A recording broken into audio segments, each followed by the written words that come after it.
আসসালামু আলাইকুম ওয়া রাহমাতুল্লাহি ওয়া বারাকাতুহু। ইন্নাল হামদালিল্লাহি নাহমাদুহু ওয়া নাস্তাঈনুহু ওয়া নাস্তাগফিরুহু ওয়া নাউযু বিল্লাহি মিন শুরুরি আনফুসিনা ওয়া মিন সাইয়্যাতি আ'মালিনা। من يهد الله فلا مضل له ومن يضلله فلا هادي له وأشهد أن لا إله إلا الله وحده لا شريك له وأشهد أن محمدا عبده ورسوله صلى الله عليه وعلى آله وأصحابه وبارك وسلم أما بعد আমরা আল্লাহ তাআলার দরবারে শুকরিয়া জানাই যে আল্লাহ তাআলা আমাদেরকে এই সুন্দর মাহফিলে শেষ পর্যন্ত থাকার তৌফিক দিয়েছেন। আলহামদুলিল্লাহ। রাত অনেক হয়েছে, আপনারা দীর্ঘ সময় অনেক সুন্দর ওয়াজ আলোচনা শুনেছেন। আমরা আল্লাহ তাআলার কাছে দোয়া করি যে কথাগুলো আমরা শুনেছি আল্লাহ তাআলা আমাদের সেগুলো আমল করার তৌফিক দান করুন, আমিন। আমরা এখানে যারা এসেছি মোটামুটি এখন যারা আপনারা আছেন সবাই দিনদার আল্লাহওয়ালা মুসলমান, ঠিক না ভাই? শেষ পর্যন্ত এখনো বসে আছেন এই শীতের ভিতরে, আপনারা সবাই দিনদার মানুষ। কিন্তু আমরা যদি যেটুক আছি ওইটুকেই খুশি হই, এটা কিন্তু ভালো না। দুনিয়ায় যারা টাকা কামাই করে, অনেক কোটি টাকা আছে, এখন আয় উপার্জন বন্ধ করে দিয়েছে, এমন কেউ আছে নাকি? হ্যাঁ, নাই। যতই থাক আরো চাই। সে জানে যে এই টাকা তার কাজে লাগবে না, সব থাকবে, মরে যাবে, এটাও সে জানে, জানে না? তারপরেও টাকা চাই চাই চাই, ঠিক না? এটা তো দুনিয়ার টাকা, আমরা বুঝি লাগবে না, কিন্তু আখেরাতে তো আমাদের অনন্তকাল থাকতে হবে। আখেরাতের টাকার নাম কি? সওয়াব। মাশাআল্লাহ। এই যে আমরা সওয়াব কামাই করি, এইটা হলো আখেরাতের টাকা। যার যত হবে তত বেশি ভোগ করবে। কাজেই আমাদের সবসময় চেষ্টা করতে হবে আখেরাতে যত হয়েছে আরো বাড়ুক, নাকি বলেন? দুনিয়ার আর আখেরাতের পার্থক্য কি?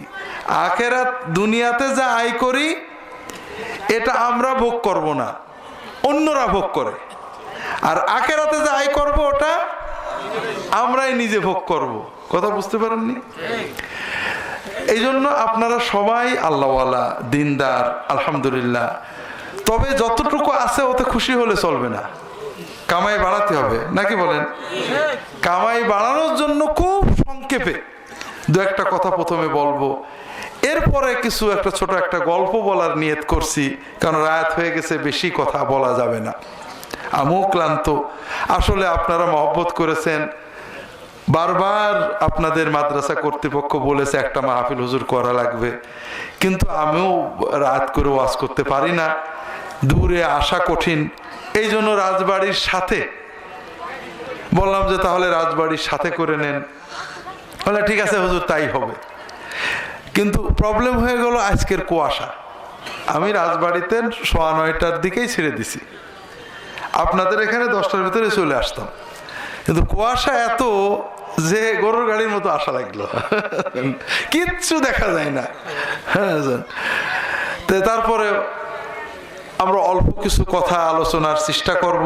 আমরা আল্লাহ তাআলার কাছে দোয়া করি যে কথাগুলো বললে শুনলে আল্লাহ তাআলা খুশি হন, যে কথাগুলো আখেরাতে আমাদের কাজে লাগে সেই কথাগুলো বলার শোনার তৌফিক আল্লাহ তাআলা আমাদের দান করুন, আমিন। হাজিরিন, আপনারা এখানে যারা আছেন আমার ধারণা সবাই নামাজি মুসলমান, ঠিক না? বেনামাজিরা ওয়াজে আসেন, তবে এত রাতে আর থাকেন না প্রায়।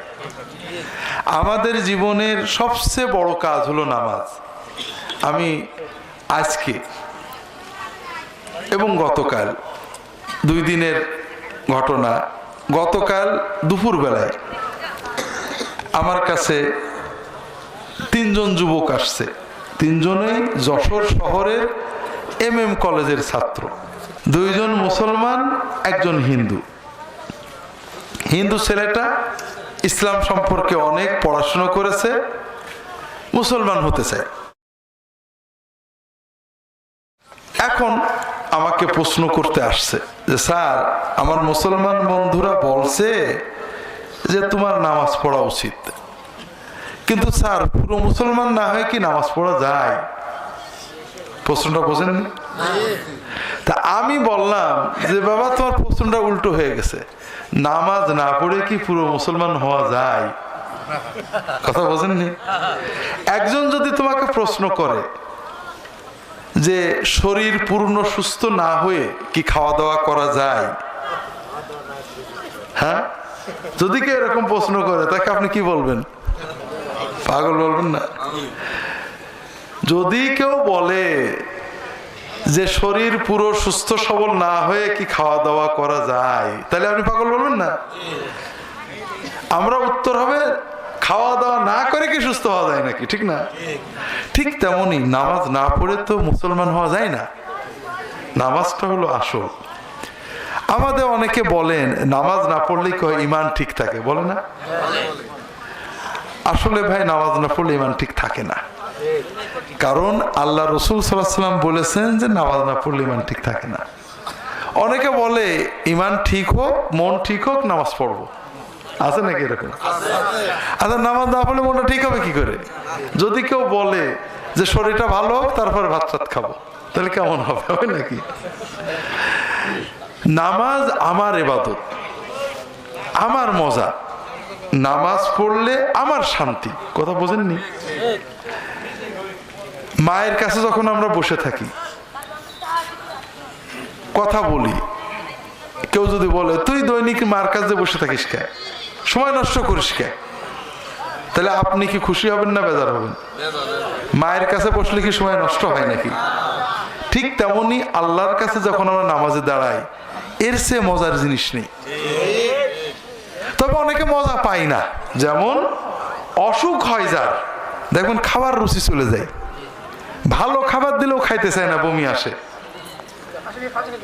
আসলে খাবার খারাপ না ওর রুচি খারাপ?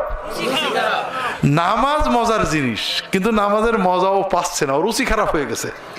কয়দিন খেয়ে অভ্যেস করে রুচি ঠিক করতে হবে, তখন মজা পাবে। তাই ভাই, আমরা, আপনারা এখানে যারা আছেন, নামাজ আমরা পড়ি। আমি শুধু নামাজ দিয়ে একটু শুরু করি। মনে করেন আমরা প্রতিদিন 30 রাকাত নামাজ পড়ি। এই 30 রাকাত নামাজে যদি প্রত্যেক রাকাতে 10টা করে নেকি কম পড়ে, ভুল হয়, তাহলে প্রতিদিন কত নেকি কম পড়বে? কথা বুঝতে পারছেন না? যদি নামাজে প্রতিদিন 1 রাকাতে 10টা করে মাকরু গুনাহ হয়, তাহলে প্রতিদিন কতগুলো গুনাহ হলো? 300 গুনাহ হয়ে গেল। তাহলে আমরা নামাজটা যদি সুন্দর করি তাহলে ভালো হয় না ভাই? আমরা প্রথমে নামাজের কিছু কথা বলি। আমাদের সমাজে অনেক মানুষ আছেন, বিশেষ করে মহিলারা, যারা শবে বরাতের নামাজ পড়েন, শবে কদরের নামাজ পড়েন, কিন্তু ফরজ নামাজ পড়ে না। এরকম আছে নাকি? আছে, বেশি। আচ্ছা ভাই বলেন তো, একজন টুপি পরে, পাগড়ি পরে, কিন্তু লুঙ্গিটা পরে না, আপনারা কেউ ইমাম বানাবেন? ওদের টুপি আছে, পাগড়ি আছে, দাড়িও আছে, সুন্নতে দাড়ি আছে, কিন্তু লুঙ্গিটা শুধু পরিনি, কাজ হবে? আল্লাহ রসুল সাল্লাল্লাহু আলাইহি ওয়াসাল্লাম বলছেন, আইয়ুমা ইমরাআতিন সাল্লাত খামসাহা ওয়া সামাত শাহরাহা ওয়া আতাআত বা'লাহা ওয়া হাফিজাত ফারজাহা দাখালাত মিন আইয়ি আবওয়াবিল জান্নাতি শাআত। যদি কোনো মেয়ে 4টে কাজ করবে, মেয়েদের জন্য জান্নাত সোজা। 5 ওয়াক্ত ফরজ নামাজ পড়বে, অন্য নফল টফল মেয়েদের লাগবে না। শবে বরাত, শবে কদর বেটাদের লাগবে, মেয়েদের লাগে না। আল্লাহ মেয়েদের যে কষ্ট, মা হওয়ার কষ্ট, সন্তান পালনের কষ্ট, এজন্য মেয়েরা যদি শুধু 5 ওয়াক্ত ফরজ নামাজ পড়ে তাহলে আল্লাহর ওলি হয়ে যায়। কিন্তু সমস্যা হলো মেয়েরা ফরজ না পড়ে নফল পড়ে, শয়তান নষ্ট করে দেয়। কি কষ্ট করে সারা রাত নফল নামাজ পড়ে, কোনো দরকার নেই, শুধু 5 ওয়াক্ত ফরজ পড়লেই হবে। আবার যারা ফরজ পড়ে, অনেক মহিলা বসে নামাজ পড়ে, আছে নাকি?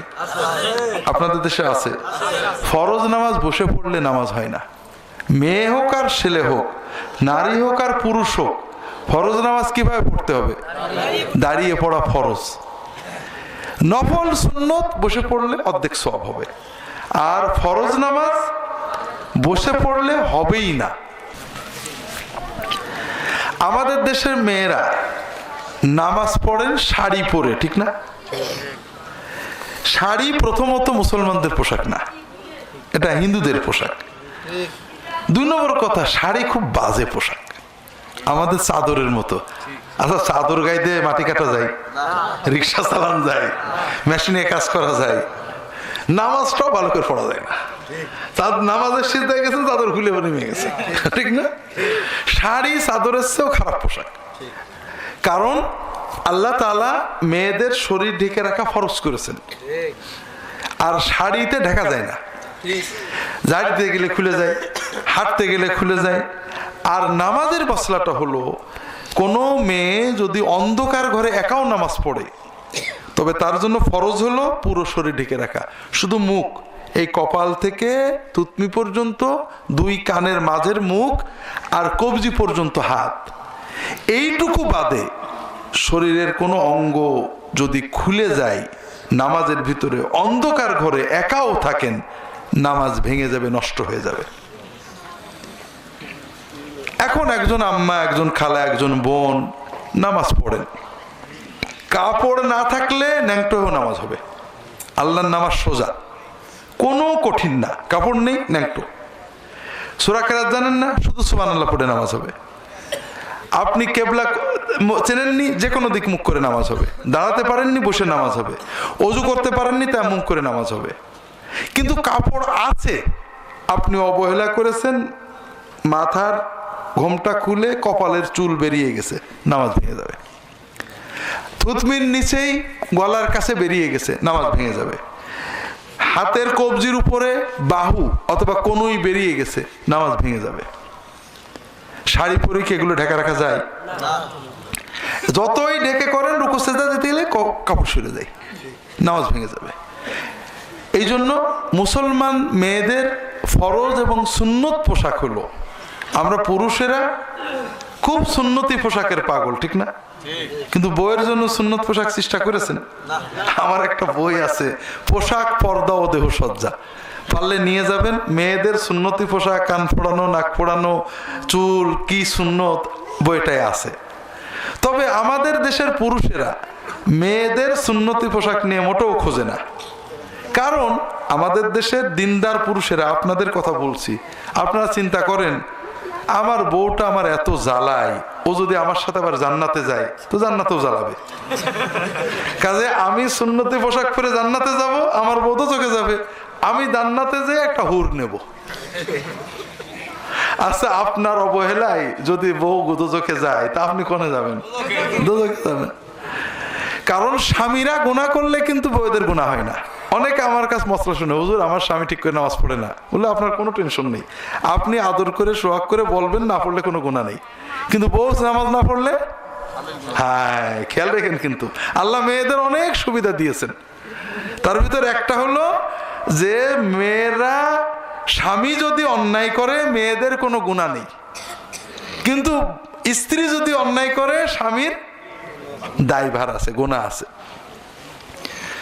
মেয়েদের ফরজ এবং সুন্নত পোশাক হলো বড় ম্যাক্সি, ফুল হাতা, পায়ের গোড়ালির নিচেই নেমে যাবে ম্যাক্সি, ম্যাক্সির নিচেই সায়া অথবা পায়জামা, আর উপরে বড় ওড়না। এই পোশাক যদি মুসলমান মেয়ে পরেন, সবসময় এটা পরতে হবে। ঘরে বাইরে, বাড়ির ভিতরে লোক চলে এসে একটু ঢেকে দিলেই পর্দা হয়ে গেল। ঝাড়ু দিচ্ছেন, করা যাবে, মাটি কাটছেন, করা যাবে, কোনো সমস্যা নেই। সব কাজ আল্লাহ মেয়েদের জন্য বৈধ করেছেন, কিন্তু কাপড় পরে করতে হবে, তো এই পোশাক পরে নামাজ পড়তে হবে। তারপরও নবীজির স্ত্রীগণ, মেয়েরা, মহিলা সাহাবীরা অনেকেই নামাজের সময় আবার বোরকা পরে নিতেন, কারণ আমি আল্লাহর সামনে দাঁড়াবো, একটু আদব করে দাঁড়াবো না। এই জন্য মেয়েরা যারা নামাজ পড়েন অবশ্যই কামিজ অথবা বড় সালোয়ার কামিজ, বড় ওড়না পরবেন। শাড়ি পরে যদি নামাজ পড়তেই চান তাহলে ব্লাউজটা অবশ্যই ফুল হাতা হবে, একেবারে কবজি পর্যন্ত হাতা, এবং নিচেই নেমে যাবে কোমরের নিচে, ওই শয়তানদের মতো অর্ধেক না, ওইটাতে কিন্তু নামাজও হবে না আর সারাদিন গুনাহ হবে। আর উপরে বড় চাদর দিয়ে এমনভাবে মুখটা পেঁচাবেন যেন রুকু সেজদা কোনো সময় থুতমির নিচেই খুলে না যায়, কপালের উপরে চুল বেরিয়ে না যায়। কথা কি বুঝতে পারছেন? আপনারা বাড়িতে আপনাদের স্ত্রীদের, মায়েদের, বোনেদের এটা শেখাবেন, তাহলে তো নামাজ হবে না। পুরুষেরা আমরা নামাজ পড়ি, অনেকে সুন্নত নফল পড়ে কিন্তু জামাতে নামাজ পড়ে না, আছে নাকি?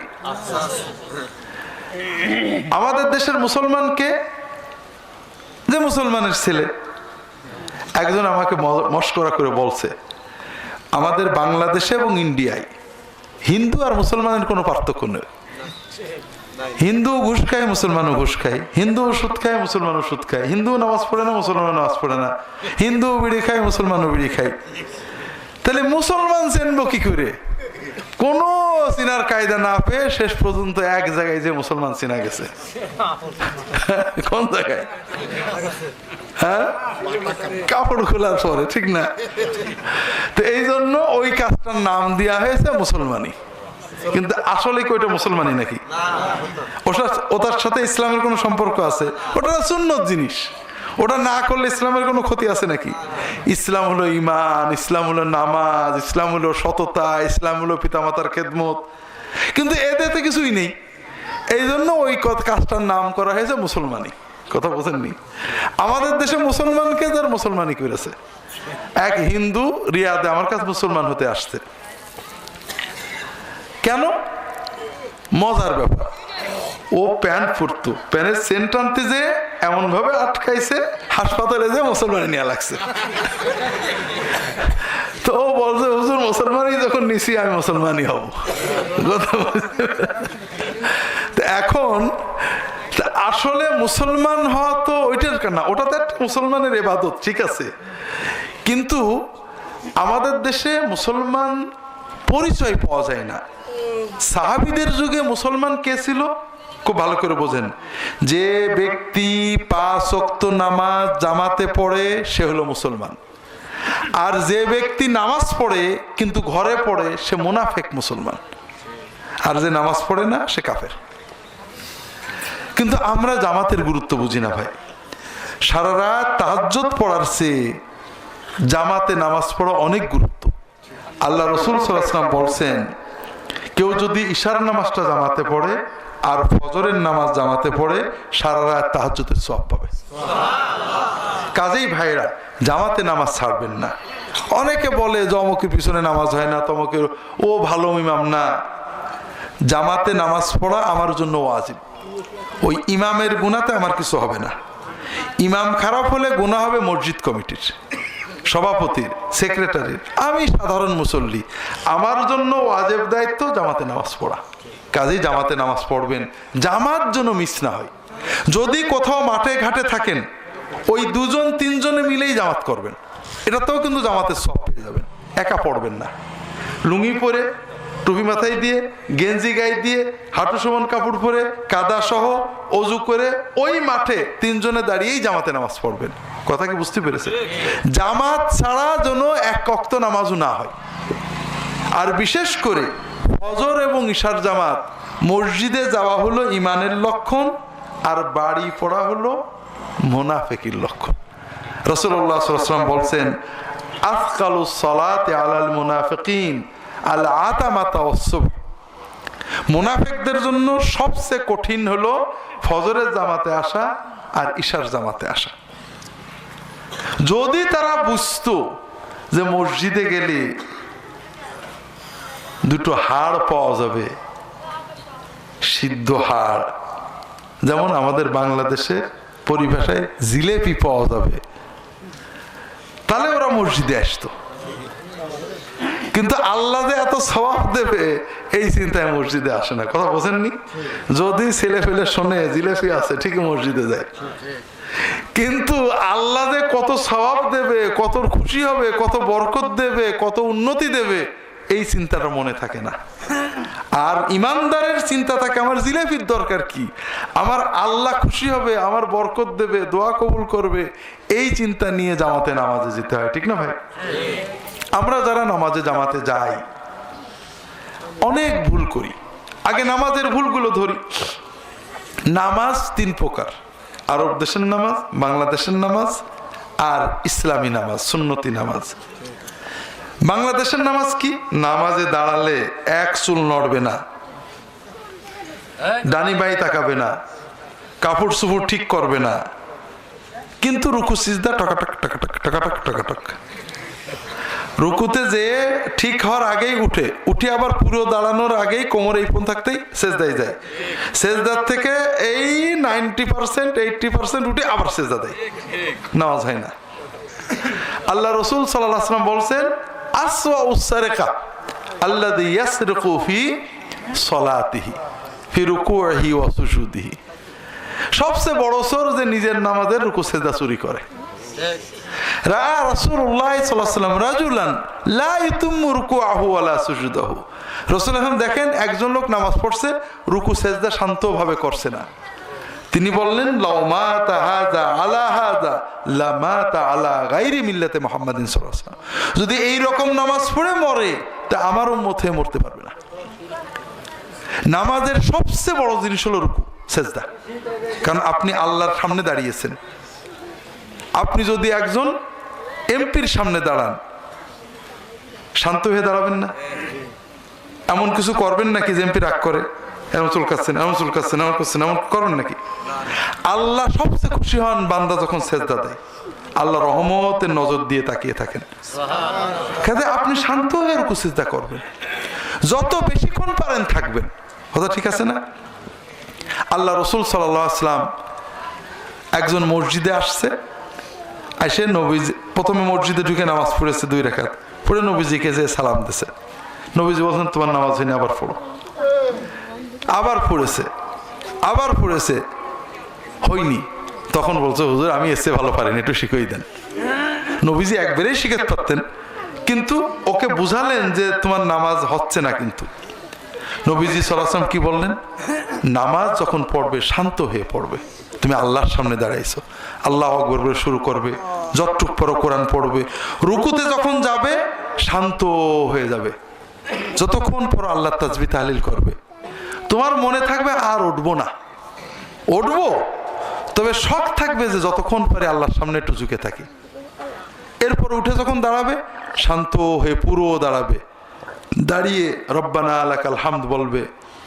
যদি ফরজ নামাজ না হয়, সুন্নত নফল হয়, আরো লম্বা বলতে হয়, রব্বানা লাকাল হামদু হামদান কাসীরান তাইয়িবান মুবারাকান ফি। আল্লাহর মহব্বতে বলবেন। এরপরে সাজদায় যাবেন, শান্ত হয়ে থাকবেন, 2 সিজদার মাঝখানে শান্ত হয়ে থাকবেন। আপনি তাসবিহ তাহলিল পারেন না, শুধু সুবহানাল্লাহ বলেন, কোনো সমস্যা নেই, নামাজ হয়ে যাবে। কিন্তু হটমট করলে নামাজ হবে না। কথা বুঝতে পেরেছেন? আমাদের দেশে অনেকেই নামাজ পড়েন, 60 বছর নামাজ পড়ছেন, কিন্তু নামাজ হচ্ছে না। কেন হচ্ছে না? রুকু এবং সেজদা ঠিক হচ্ছে না। রুকুতে যে যতক্ষণ থাকবেন, রুকু থেকে উঠে প্রায় ততক্ষণ থাকতে হবে। সুবহানা রাব্বিয়াল আযীম, সুবহানা রাব্বিয়াল আযীম, সুবহানা রাব্বিয়াল আযীম 3 বার বলতে যত সময় লাগে, সামি আল্লাহু লিমান হামিদা, রব্বানা লাকাল হামদু হামদান কাসীরান দেখবেন প্রায় তত সময় লাগে। শান্ত হয়ে দাঁড়াবেন। এত দৌড়দৌড়ি কেন? রাজনীতির গল্প করতে দাঁড়িয়ে দাঁড়িয়ে 10 মিনিট থাকেন, পা ব্যথা করে না। আর আল্লাহর সামনে রুকু দিলে কষ্ট লাগে? আল্লাহর মহব্বতে আল্লাহর সামনে রুকু দিয়েছেন, সেই তাজিম মনে নিয়ে রুকুতে থেকে যাবে।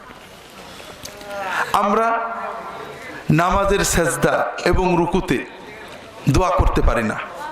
আল্লাহ রাসূল সাল্লাল্লাহু আলাইহি ওয়াসাল্লাম বলছেন, নবীজির জীবনের শেষ ওসিয়ত, 12ই রবিউল আউয়াল সোমবার সকাল বেলায় ফজরের নামাজের সময় নবীজি সাল্লাল্লাহু আলাইহি ওয়াসাল্লাম অসুস্থ, জামাতে যেতে পারেননি। আবু বকর রাদিয়াল্লাহু তাআলা আনহুর ইমামতিতে সাহাবীরা নামাজ পড়ছেন। রাসূলুল্লাহ সাল্লাল্লাহু আলাইহি ওয়াসাল্লাম দুইজনের কাঁধে ভর দিয়ে দরজায় দাঁড়িয়ে পর্দাটা সরিয়ে দিলেন। নবীজির দরজাটা কেমন? মসজিদের কেবলা, ইমাম যেখানে দাঁড়ায় এই সোজা। কথা বুঝেছেন?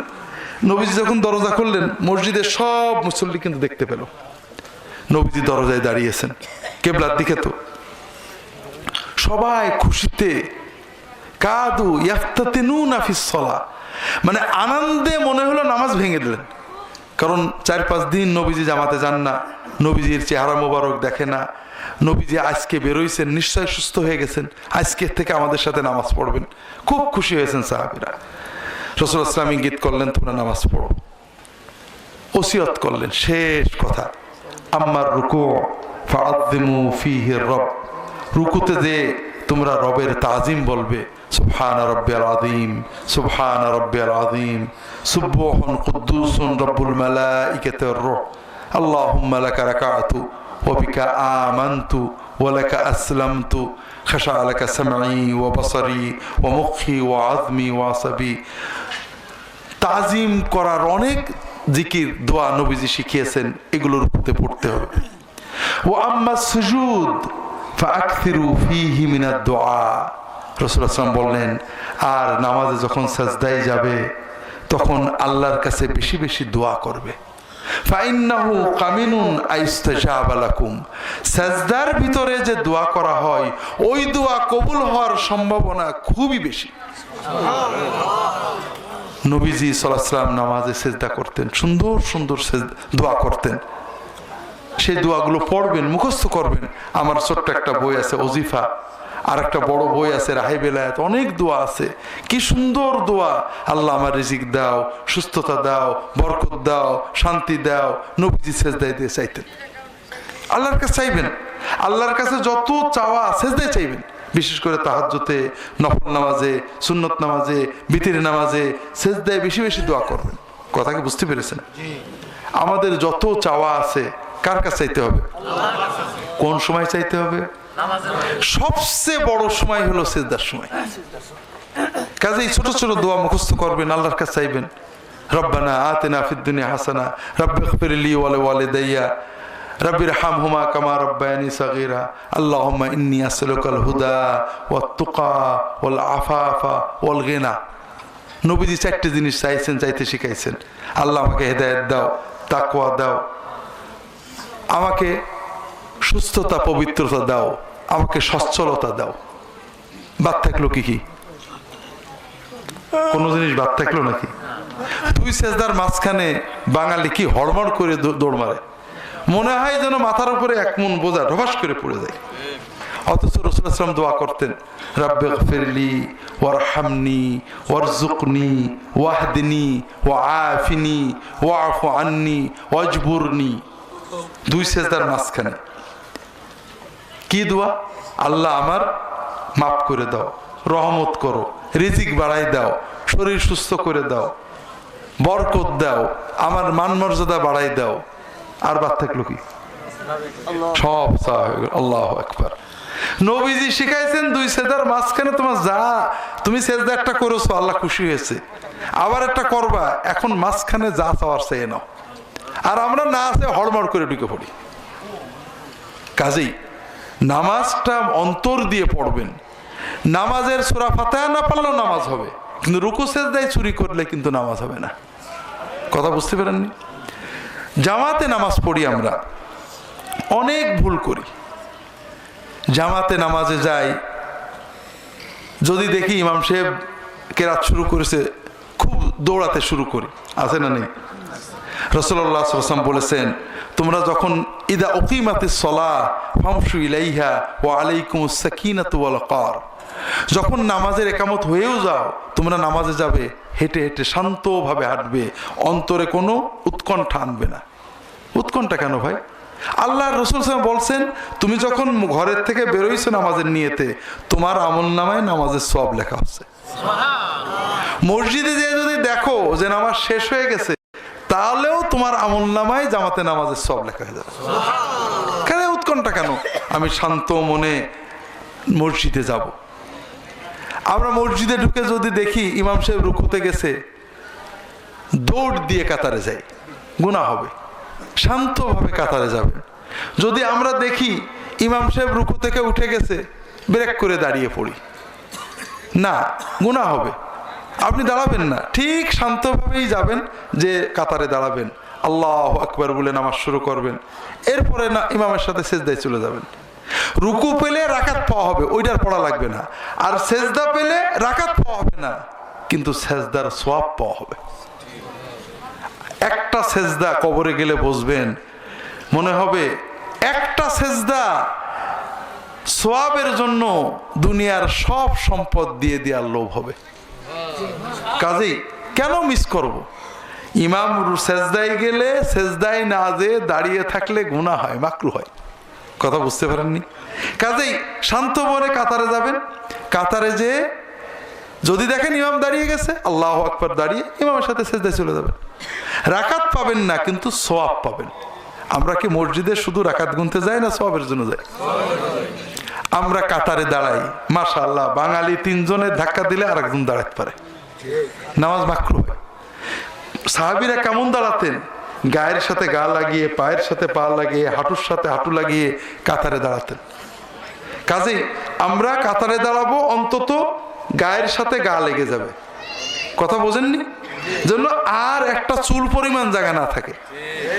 ইমাম না, কাতার শুরু হয় ইমামের পিছন থেকে। ইমামের ডাইনে যারা আছেন বামে চেপে আসবেন, বামে যারা আছেন ডাইনে চেপে আসবেন। যার কারণে কাতার ফাঁক হবে, তার নামাজ মাকরুহ হবে, গুনাহ হবে। প্রত্যেকে নিজেরটা ঠিক রাখবেন, পরের জনের সাথে কাঁধ লাগিয়ে দেবেন, কাঁধে কাঁধ মিলে যাবে, হাতে হাত মিলে যাবে। বাঙালি আবার গায়ের সাথে গা লাগালে বিরক্ত হয়, বিয়াদব, গায়ের সাথে গা লাগাচ্ছ, আল্লাহু আকবার। অথচ রাসূলুল্লাহ সাল্লাল্লাহু আলাইহি ওয়াসাল্লামের সাহাবীরা গায়ের সাথে গা, হাঁটুর সাথে হাঁটু, পায়ের সাথে পা লাগিয়ে দিতেন। রাসূলুল্লাহ সাল্লাল্লাহু আলাইহি ওয়াসাল্লাম শিখিয়েছেন, সুদ্দুল ফুরাজ, কাতারের ফাঁক পূরণ করো। কাতার বাঁকা হলে, ফাঁকা হলে নামাজ মাকরুহ হয়ে যাবে, গুনাহ হবে। কিন্তু মুসলমান, বাংলাদেশের মুসলমান বড় কষ্ট লাগে, গায়ের সাথে গা লাগালে আবার রাগ করে চোখ পাকিয়ে তাকায়। ইসলাম আমাদেরকে এক হতে শিখিয়েছে। ফাঁক হয়ে দাঁড়ালে আল্লাহ বলেছেন, আল্লাহ রাসূল বলেছেন, যখন ফাঁক হয়ে দাঁড়াবে আল্লাহ অন্তরে ফাঁক করে দেবে, দলাদলি করে দেবে, অন্তরে মিল মহব্বত নষ্ট করে দেবে। কাতারে ফাঁক হলে শয়তান ঢুকবে, মনের ভিতরে ওয়াসওয়াসা দেবে। আর কাতার ফাঁক বন্ধ করে দাঁড়াবেন, দেখবেন নামাজের মনোযোগ বেড়ে যাবে, শয়তান ঢুকতে পারবে না। এই জন্য কাতারে ঘন হয়ে দাঁড়াবেন, ফাঁকা দাঁড়াবেন না।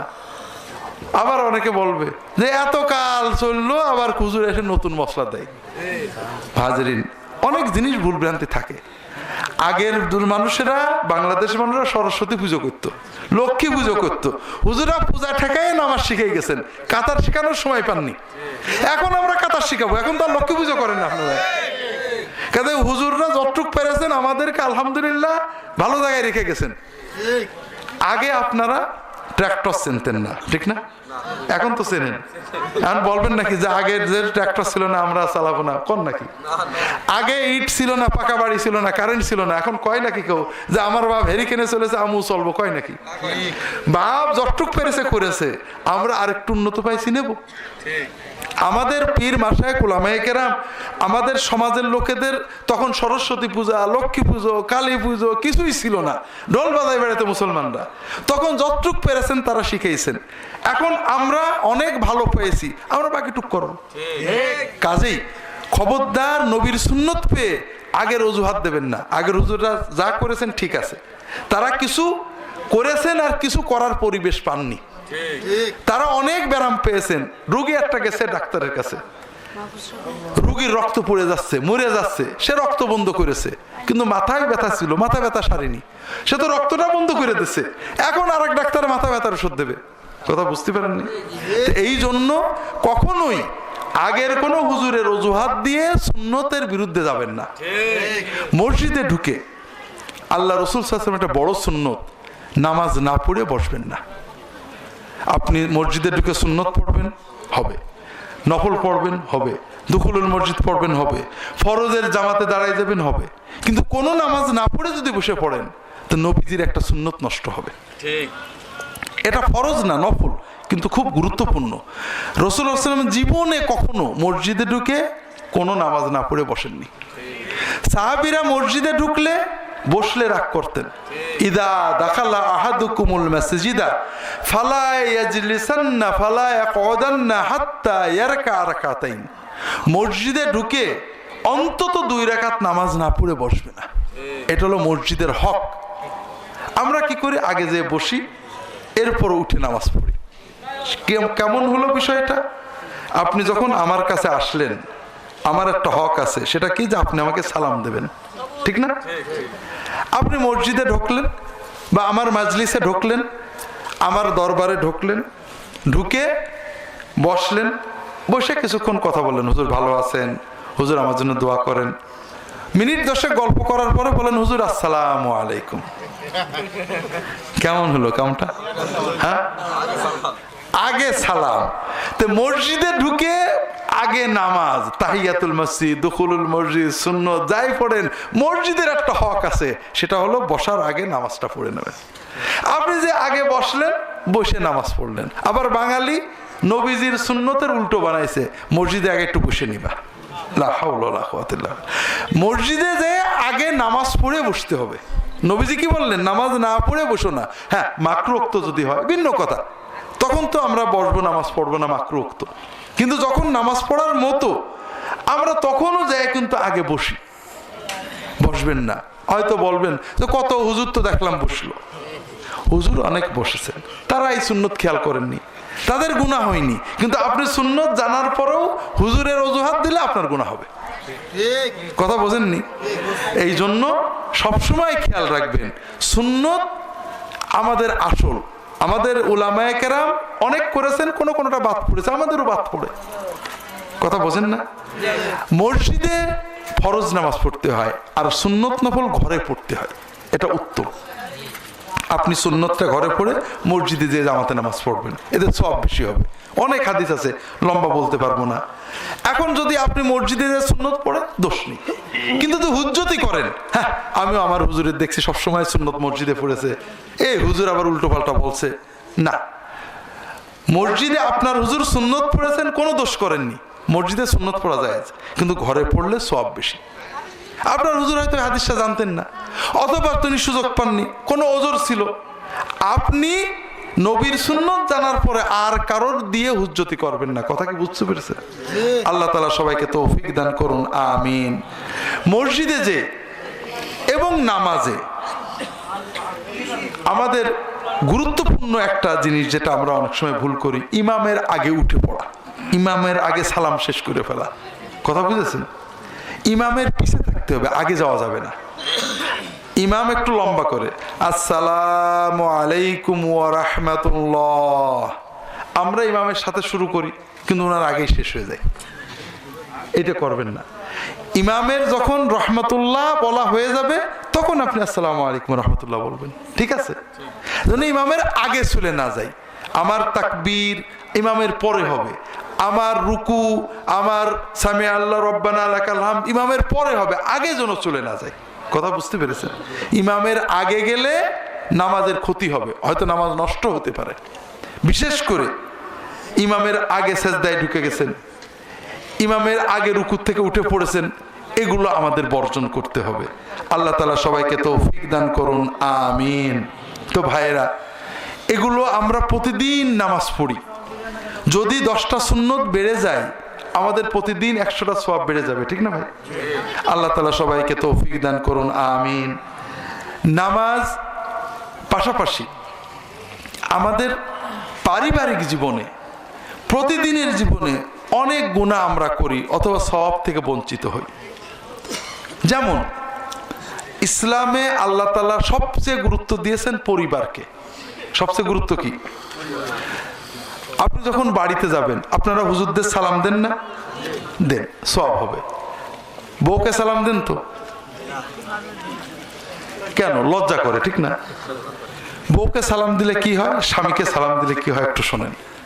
আল্লাহ রাসূল সাল্লাল্লাহু আলাইহি ওয়াসাল্লাম বলছেন, ইয়া বুনাইয়া ইযা দাখালতা বাইতাকা ফাসাল্লিম আলা আহলিক ইয়াকুন বারাকাতান আলাইকা ওয়া আলা আহলি বাইতিক। বাবা, তুমি যখন বাড়ি ঢুকবে তখন বউকে সালাম দেবে। যদি কোনো স্বামী স্ত্রীকে সালাম দেয়, স্ত্রী স্বামীকে সালাম দেয়, ছেলে মেয়ে বাবা মাকে সালাম দেয়, বাবা মা ছেলে মেয়েকে সালাম দেয়, বাড়ির লোকেরা নিজেদের আহাল আয়ালের সালাম দেয়, আল্লাহ সালামের কারণে ওই বাড়িটাকে সম্পূর্ণ বরকতময় করে দেন। কথা বুঝতে পারছেন? অন্য হাদিসে আসছে, ইন্নাল্লাহ দামিনুন সালাসা, আল্লাহ তাআলা 3 শ্রেণীর মানুষের নিজে জামিন হন। তার এক শ্রেণীর মানুষ যে বাড়িতে ঢোকার সময় সালাম দিয়ে বাড়ি ঢুকবে। তাহলে নিজের স্ত্রীকে সালাম দিলে, স্বামীকে সালাম দিলে সালামের যে সওয়াব তো পাবই, সালামের যে দোয়া তো পাবই, উপরন্তু বরকত হবে, হেফাজত হবে। কিন্তু আমরা হুজুরের সালাম দিই, বন্ধুদের সালাম দিই, বউকে সালাম দিই না। আর বউ তো স্বামীকে সালাম দেয়ই না। লজ্জা লাগে। কেন লাগে? খুব ভালো করে বোঝেন। বউয়ের সাথে একসাথে শুয়ে থাকি, লজ্জা লাগে না? এক রিক্সায় চড়ে শ্বশুর বাড়ি যায়, লজ্জা লাগে না? সিনেমা হলে যায়, লজ্জা লাগে না? সালাম দিতে লজ্জা লাগে কেন? কারণ সালাম হলে সওয়াব হবে, বরকত হবে, হেফাজত হবে, শয়তান ঢুকতে পারবে না। একজনের লস হয়। কার? হ্যাঁ, ওই শয়তান লজ্জা ঢুকোই। হ্যাঁ, সি সি সি সি, কি লজ্জার কথা! নিজের বরের কেউ সালাম দেয়, নিজের বউকে কেউ সালাম দেয়। হাজরিন, শয়তানের কথা শুনবেন না নবীর সুন্নত নেবেন? বন্ধুদের সাথে গল্প করেন, আড্ডা দেন, পীরের কাছে যান। মেয়েরা সবে বরাতের নামাজ পড়ে না? কিন্তু বউ স্বামীর সাথে ঝগড়া করে, আছে না নেই? খুব ভালো করে বোঝেন। সবে বরাতে সারা রাত নামাজ পড়ার চেয়ে স্বামীর জন্য 1 গ্লাস পানি আগিয়ে দিলে, স্বামীকে আদর করলে, স্বামীর সাথে ইয়ারকি মারলে বেশি সওয়াব হবে। আমরা বন্ধুদের সাথে আড্ডা দিই, স্বামীরা, পুরুষেরা কি ফুর্তিতে গল্প করি। বাড়ি গেলেই মাশাআল্লাহ সিংহ, বউয়ের যে কোনো কথায় রাগ হয়, হয় না? হয় না? আল্লাহ রাসূল সাল্লাল্লাহু আলাইহি ওয়াসাল্লাম বলছেন, খিয়ারুকুম লি আহলিহি ওয়া আনা খায়রুকুম লি আহলি। তোমাদের ভিতরে সেই শ্রেষ্ঠ যে তার বউয়ের কাছে, স্বামীর কাছে শ্রেষ্ঠ। স্বামীর বউয়ের সাথে ভালো ব্যবহার করা। আপনি বন্ধুদের সাথে মিষ্টি হাসলে যে সওয়াব হবে, স্বামীর সাথে মিষ্টি হাসলে, ভালো আচরণ করলে তার চেয়ে অনেক বেশি সওয়াব হবে। স্বামীর সাথে বউয়ের রাগ সহ্য করা ইবাদত। রাসূলুল্লাহ সাল্লাল্লাহু আলাইহি ওয়াসাল্লাম কোনোদিন বউয়ের রাগের মাথায় রাগ করেননি। কষ্ট পেয়েছেন, মনে কষ্ট পেয়ে মসজিদে পড়ে থেকেছেন, 4 মাস বাড়ি আসেননি, বউয়েদের ঝগড়াতে কষ্ট পেয়েছেন। কিন্তু বউয়ের ঝগড়ার মাথায় কোনোদিন বউকে গাল দেননি। কেউ সুবহানাল্লাহ বলেনি। কারণ এটা তো আমাদের বিরুদ্ধে গেল। আমাকে বলে যে দুলাভাই হুজুর এমন ওয়াজ করলেন, এমনি তো বউ কথা শোনে না, আর এখন তো আরো কথা শুনবে না। কিন্তু মুশকিল হলো যে আল্লাহ রাসূল সাল্লাল্লাহু আলাইহি ওয়াসাল্লাম শিখিয়েছেন, আমি না বলে করব কি? আল্লাহ পারিবারিক জীবনকে সবচেয়ে গুরুত্ব দিয়েছেন, স্বামীর দায়িত্ব দিয়েছেন। বউ রাগ করলে তুমি রাগ করো না, ভালো ব্যবহার করো, তুমি আল্লাহর ওলি হবে। আর স্ত্রীকে বলেছেন স্বামীর প্রতি কৃতজ্ঞ হও। লা ইয়ানজুরুল্লাহু ইলা ইমরাতিন লা ইয়াশকুরু লিজাওজিহা ওয়া হিয়া লা তাস্তাগনি আনহা। একজন স্ত্রী স্বামী ছাড়া চলে না, চলে। স্বামী যত খারাপই হই, যখন মরে যায় বউয়ের অবস্থা ভালো হয় না, খারাপ হয়। আমাদের এক বন্ধু বলছে যে বউ খুব অত্যাচার করে, সব সময় ঝগড়া করে, বড় বিপদে আছে, কি করি একটু বুদ্ধি দাও যিনি। তার এক বন্ধু বলছে যে কোনো সমস্যা নেই, একটা বুদ্ধি শুধু শুনবা, 1 মাসের জন্য গুম হয়ে যাবা, এমন গুম হওয়া যেন মরে গেছে। 1 মাসের ভিতরে বউ বুঝে ফেলবে স্বামীর কি দাম, আর দেখবা কোনো বেয়াদবি করবে না, খারাপ আচরণ করবে না। বন্ধু বলছে না ভাই, এইরকম গুম হওয়ার তো কোনো সুযোগ নেই। বলে তাহলে বউয়ের একটু অত্যাচার সহ্য করো, আর কি করবা। স্বামী যত খারাপ হোক, স্বামী যখন মরে যায়, যে লোকটা কালকেও বউটাকে ইজ্জত করে কথা বলতো, ননদ সম্মান করে কথা বলতো, দেওর সম্মান করে কথা বলতো, শাশুড়ি সম্মান করে কথা বলতো, গ্রামবাসী সম্মান করে কথা বলতো, স্বামীটা মরার সঙ্গে সঙ্গে ওই মেয়েটা অসহায় হয়ে যায়, ঠিক না? যে স্বামী স্ত্রীর জন্য খাটে, আয় করে, কেউ ওই বউটার খারাপ দৃষ্টিতে তাকালে লাভ মেরে যেয়ে পড়ে, সেই স্বামী কি করে এটা বউটা দেখে না, খালি কি করলো না এটাই চিন্তা করে। আমার স্বামী এই দিল না, তাই দিল না, তুমি কি করলে, তোমার কাছে কিছু পেলাম না। আল্লাহ রাসূল সাল্লাল্লাহু আলাইহি ওয়াসাল্লাম বলছেন, যে স্ত্রী স্বামীর অবদানের কথা মনে রাখে না, স্বামীর প্রতি কৃতজ্ঞতা তার নেই, সেই স্ত্রীর দিকে আল্লাহ তাকানি না। ও যতই সবে বরাত করুক আর যতই সদকদর করুক, আল্লাহ তাকান না। আর স্বামীর দায়িত্ব হলো বউ একটু বদমেজাজ করতে পারে, আল্লাহ তাআলা মেয়েদেরকে একটু আবেগ বেশি দিয়েছেন। আপনার ছেলের অসুখ, 2 মাসের 3 মাসের ছেলে, স্বামীরা বাবারা কি রাত জাগতে পারে? ঘুমায় পড়ে না? রাত কে জাগে? কে জাগে? মা জাগে। এত ঘুম কাতুরে মা, বাচ্চার অসুখ হলে রাতের পর রাত জাগে, ঘুমায় না। এটা হলো আবেগ, ইমোশন। এই কারণে রাগটা একটু বেশি হয়। আর আপনি যেমন ঘুমাতে পারেন, আপনার ধৈর্যও বেশি হইতে হবে। এই জন্য আল্লাহ আপনার উপরে দায়িত্ব দিয়েছেন, বউ একটু রাগবাগ করলে সবর করবা, কারণ ওর আবেগটা বেশি, ও মা, ওর মাতৃত্বের দাবি, ওর মমতাও বেশি, আবেগও বেশি, রাগবেও বেশি, ঠান্ডাও হবে তাড়াতাড়ি। এই জন্য তোমারও দায়িত্ব ভালো ব্যবহার করা, আর বউয়ের দায়িত্ব কৃতজ্ঞতা এবং আনুগত্য। এটা ইবাদত, আমরা গুরুত্ব দিই না। সন্তান, আমরা, আপনারা সবাই রাজনীতি করেন, আমি জানি কেমন রাজনীতি।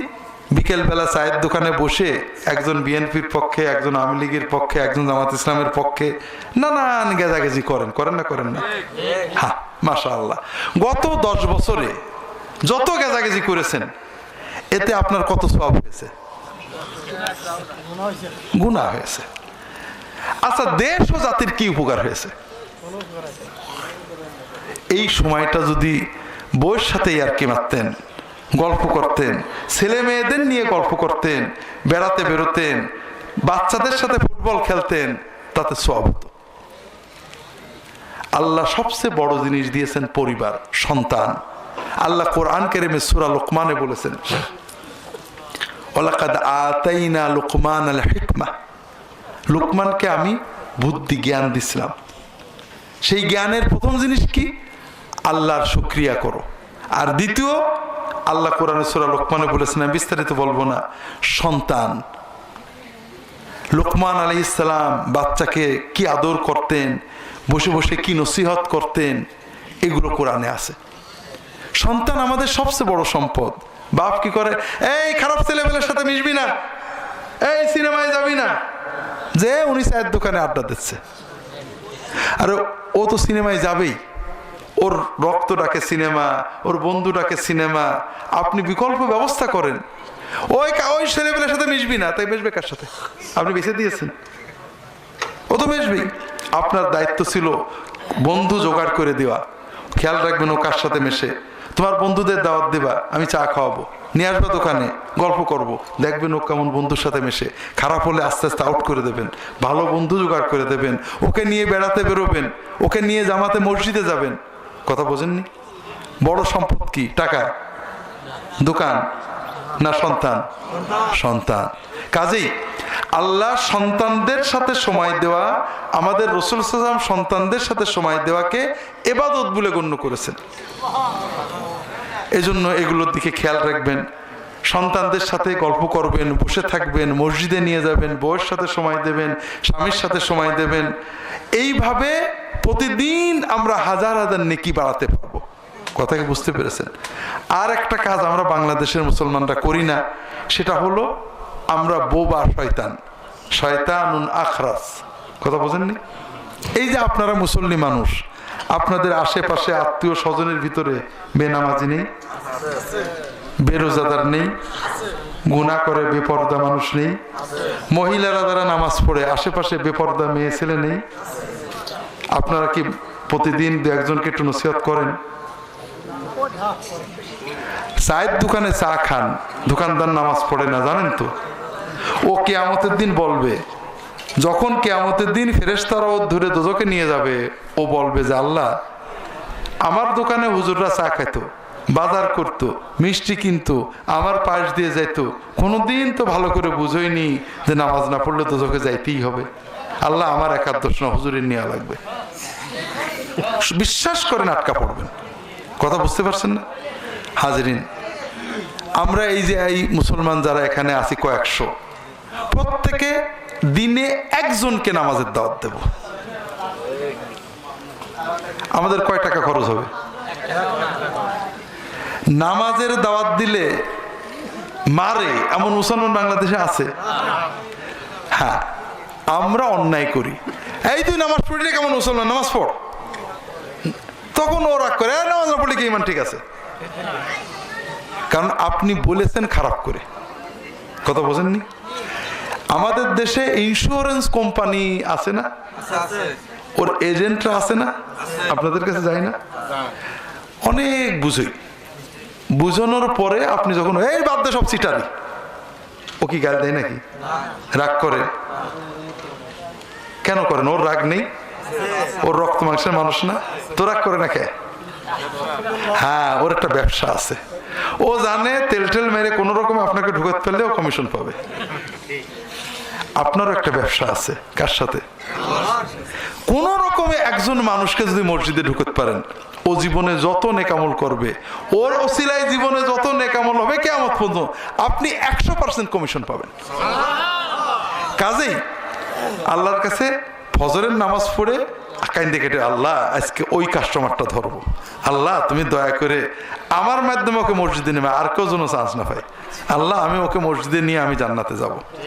দোয়া করে বেরোবেন, ওর ধরবেন। ও একবার না ধরলে, ভাই একটু চল, একবারের জন্য চল, তোর আমি মসজিদে নিয়ে আমি আল্লাহর জান্নাতে যাব। দেখবেন ও চলে আসবে। জোকের মতো ধরবেন, যতই রাগ করুক কিছু বলবেন না, আদর করে। কারণ আপনার বিজনেস আছে কার সাথে? হ্যাঁ, কমিশন এজেন্ট এত রাগ, কিন্তু ও বিজনেসের চিন্তায় রাগ করে না। আপনি রাগ করবেন না। যদি এক কথায় চলে আসে, তাহলে সওয়াব বেশি না 5 বার গাল দিয়ে রাগ করে আসলে আপনার সওয়াব বেশি? কাজে আপনি খুশি হবেন, আলহামদুলিল্লাহ ভালো কাস্টমার পাইছি, সওয়াব বাড়তেছে। ঠিক আছে না? কাজেই ভাইরা, প্রতিদিন অন্তত একজন মানুষকে একটা ভালো পথে দাওয়াত দেবেন, দিনের দাওয়াত দেবেন। কোন দলের না, আপনার দল থাকতে পারে, কিন্তু মুসলমানকে আল্লাহর পথে ডাকবেন। নামাজের কথা বলবেন, হালাল খাওয়ার কথা বলবেন, বউয়ের সাথে ভালো ব্যবহারের কথা বলবেন, স্বামীর সাথে ভালো ব্যবহারের কথা বলবেন, ছেলে মেয়েকে কোরআন শেখানোর কথা বলবেন, পর্দার কথা বলবেন। যেগুলো আল্লাহর কোরআনে নবীর হাদিসে স্পষ্ট আছে ওইগুলোর দাওয়াত দেবেন। এরপরে ও কোন দলে গেল যাক না কেন, সমস্যা আছে? দুনিয়ার কয়দিন আমরা জান্নাতে ইনশাআল্লাহ একসাথে থাকবো। আল্লাহ তাআলা সবাইকে তৌফিক দান করুন, আমিন। আমি আর আলোচনা করছি না, যে কথাগুলো বললাম জীবনে প্রতিফলিত করার চেষ্টা করেন। আল্লাহর দিনের দাওয়াত এগুলো করবেন, পরিবারকে সুন্দর রাখার চেষ্টা করবেন। কারণ দুনিয়াতে কেউ আমাদের সাথে না হলেও আল্লাহ কোরআনে বলেছেন, যদি আমার আওলাদেরা ঠিক হয়, জান্নাতে আমি আমার স্ত্রী এবং সন্তানদেরকে একসাথে পাবো ইনশাআল্লাহ। কাজেই আমার বউ রান্নার লোক না, আমার বউ বিছানার সাথী না, আমার বউ ইনশাআল্লাহ জান্নাতেরও সাথী হবে।